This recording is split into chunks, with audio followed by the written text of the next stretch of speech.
Today we're going to be talking about advanced string processing.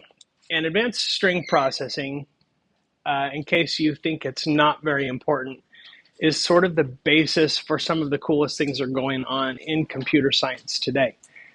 When I type something into ChatGPT, it feels like I'm talking to something intelligent. It feels like I'm talking to maybe even a person sometimes. But the reality is, ChatGPT doesn't actually understand words. It doesn't understand English. It can't think. What ChatGPT does is it makes associations between things. It makes observations. And it sees that certain groups of letters, it wouldn't even call them words because it doesn't understand words, really.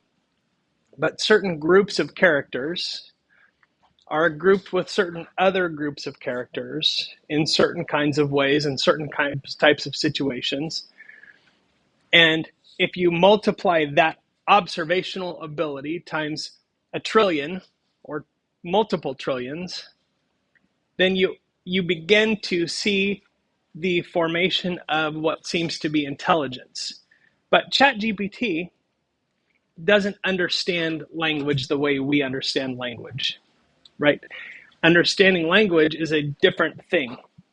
What ChatGPT does is it sees characters and makes observations about how those characters are situated. So advanced string processing, if you take it to the 100th level, is really what ChatGPT is doing. Now, we're not going to do anything like that today, but we are going to talk about how we make sense of strings, how we can do things to strings. We can manipulate them or slice them or split them into pieces or go through them character by character.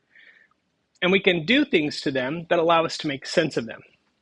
Now, rest assured that way before you're at the ChatGPT level, you can actually get jobs doing this kind of work. In fact, many of our better programming situations require us to be able to make sense of strings of data. And in fact, I've done quite a bit of consulting in that area myself.